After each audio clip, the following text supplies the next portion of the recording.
Chris, one question I have is, what can an owner, a small business owner, do to help create the trust with their team that they can actually provide the feedback in a meeting and not feel like they're going to be picked on or um, retaliated against for sharing that open opinion?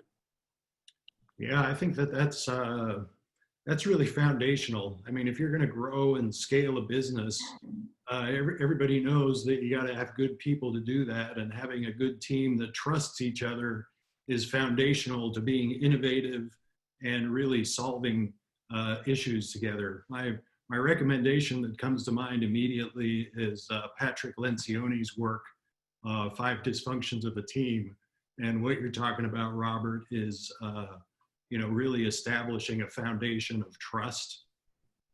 And there are several things that you can do as trust builders, but the reason teams aren't sometimes open and honest with each other is because I'm just going to say it, they haven't been willing to get naked.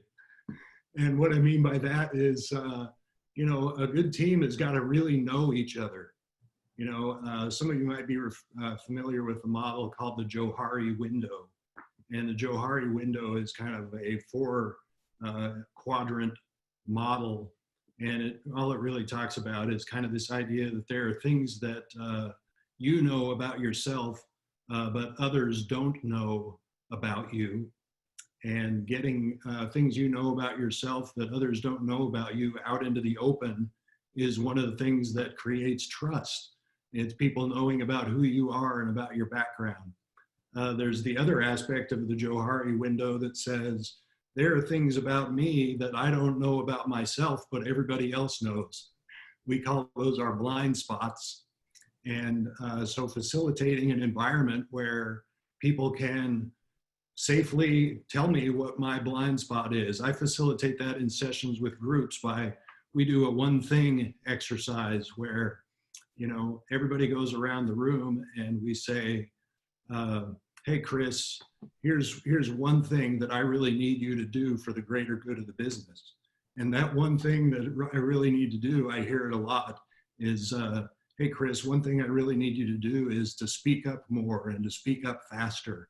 So this is kind of a long answer to your question, Bob, but the answer is that in order to have that kind of open, honest discussion without fear of retribution, you as a leader have got to create that kind of trusting environment in your business. And you do that by deliberately taking the time to share with each other, and maybe even do an exercise like that one thing exercise, so that everybody knows what everybody else is.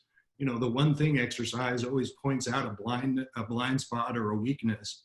And when I can be honest about what my blind spot is and others on my team can help me with it, then we know as a leadership team that we are just, we know we got weaknesses, but the only reason I'm there on the team is because I also have great strengths to bring to the team. Let's work together and we're going to figure this out together. A lot of trust.